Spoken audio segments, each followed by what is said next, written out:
Hi guys, my name is Matt Rowan. I'm a dentist within the specialty of endodontics here in Merced, California.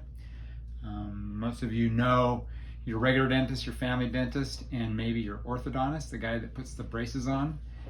Dentistry has a number of specialties in it, and one of them is called endodontics, and that's what I do. Endodontics is a specialty in dealing with the diseases of the pulp or the nerve tissue that's inside of your teeth. So if you need a root canal or if you get infections associated with teeth where the nerves have died, that's where I get called in. And so I do a lot of root canals, and I do a lot of little microsurgical procedures to get rid of those infections. As far as education is concerned, in order to become a dentist, you have to go to 4 years of college after high school.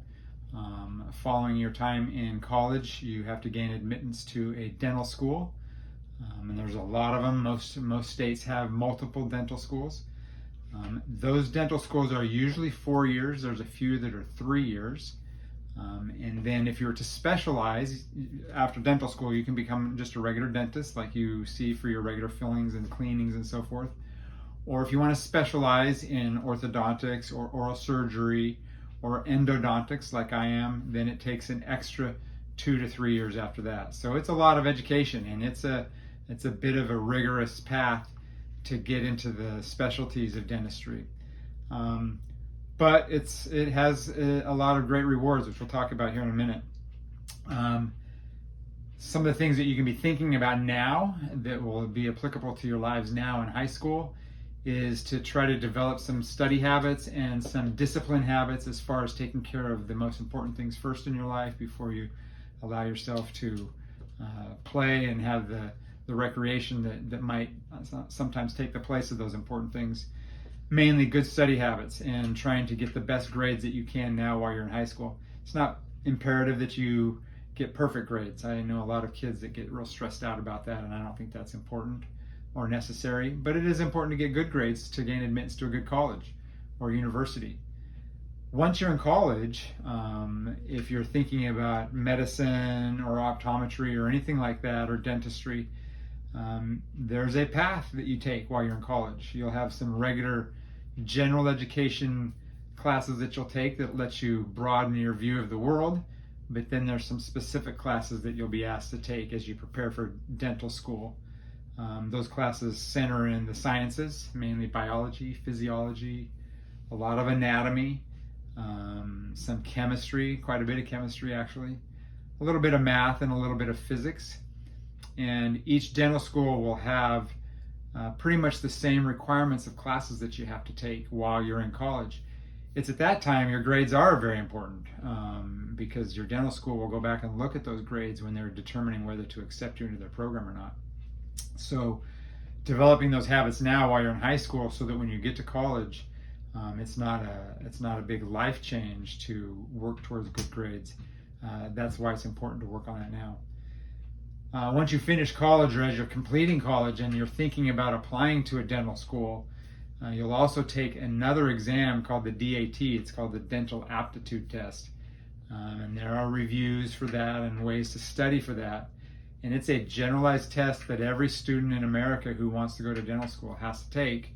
And you get a flat score on it, and the dental schools use that along with your college grades and your extracurricular activities while you're in college to determine whether they're going to accept you into their program or not. So the dental aptitude test becomes a bit of a hurdle to jump over as you're nearing the end of college. And then you go through the application process to get into a dental school. Some dental schools are more difficult to get into than others, depending on how they're ranked in the country, and we won't get into how that happens. But there are lots of dental schools, and there is the ability to get into a dental school somewhere in the country. Usually, not no matter how your grades are, but you don't have to be perfect, is what I'm getting at. You don't have to have a 4.0 through college and have the highest score on the DAT in order to get into a dental school. If you have a particular one you want to get into, then yeah, it's better to have high scores and high grades. So that's kind of the educational part of it. As far as the lifestyle of being a dentist, I mean, most of you have heard the jokes or laughed about how rich your dentist is, and that's can be true. It's not always true.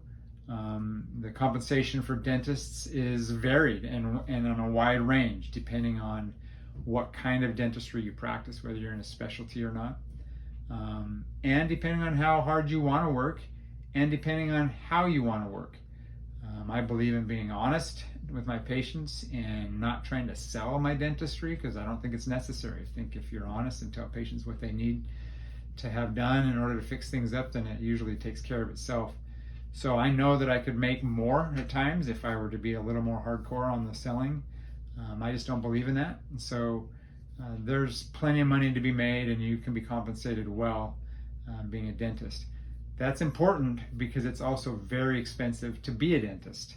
For one thing, all that education I just talked about costs a lot of money. I know that some dental students are coming out of dental school now with several $100,000 in debt, which takes years and years to pay off, but it is possible based on the fact that you have the ability to make the money that you can pay it off over time. Running a business is another part of dentistry that most people don't think about. It is a business. I have a staff that works with me. Those are employees that I employ. So you have to know how to manage that, not only personally, but just on a business standpoint, legally, all the different taxes that you have to pay and so forth. And so it can be an exciting venture to run your own business. The benefits are, in my opinion, and these are the things that I love about my profession. I love the ability to help people who are having a problem. Most people that walk in my office are scared to be here and are nervous to be here. And we take a lot of pride in our office at trying to appease those concerns and then treat them kindly so that they have a good experience, or at least as good of an experience as can be had, so that it's very satisfying when that happens. And when you relieved pain or eliminated infection and done so in a kind way, people are very grateful. It's the most rewarding part of my job, is that people are so grateful to have had something done that they were scared about, that was done in a kind way, and that they feel better and are healthier because of it. So I love the satisfaction that comes from helping other people. And I think that's a big part about the healthcare professions. If you have that desire to help other people, it's a great way to go, whether it be in dentistry or some other healthcare profession. That is the most satisfying part of it to me. As far as any interesting things that happen in our office, we do have, if you're into this kind of stuff, we do have some trauma cases that we deal with on occasion. We have a lot of infections that we deal with on a daily basis, and that can be fun for us, me and my staff who know how to deal with those things. We like dealing with it because the results of healing those situations are so dramatic, and it's fun to watch the patient gain their health back again. As far as advice on life, I have a lot of thoughts there. I'm not going to bore you with all of them. I would tell you, I think one of the biggest things that has been hard for me to learn, and which I feel like I have learned, is to not procrastinate those things that are necessary. If you have things and tasks in your life that you need to get done, get those done first. It's liberating to have the work finished and completed, and then be able to go out and enjoy life, whatever that might be, hiking or fishing or riding bikes or spending time with friends and family.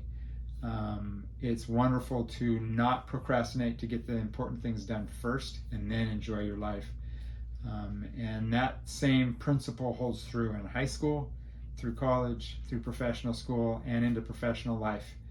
And if you can do that, then you'll enjoy your life a lot more. Another thing that has been difficult for me at times is to not compare myself to other people. I think there's some expectations a lot of us feel, and maybe some pressures that we feel from family and friends to do a certain thing or a certain profession, or go to a certain college, or even go to college. You know, there's trade schools that we can go to learn a trade. But I've tried to make myself not compare myself to other people so much, and to find the path that is best for me. And I believe that each of you have a path that is best for you. and have confidence in that. Look for it and find it, and then have confidence in moving forward. It's been my experience that comparison takes away my happiness. When I'm busy worried about whatever somebody else is doing and should I be doing it, I find myself dissatisfied in myself. And so I think striving to find what's best for you and finding confidence in that and moving forward in that path is a great thing to learn. It's about all I have for you. I wish you the best. I hope that you're working hard in school, and I will add one more thing. I think you have counselors for a reason. You'll have counselors in high school and in college that are very beneficial. Visit with them if you're feeling lost. If you're having questions about a certain profession, find someone in that profession and ask them. Ask questions. Don't go into it blind. Find out as much as you can as you're making your decisions, and you'll make the best one for you. Thanks a lot. Have a great day.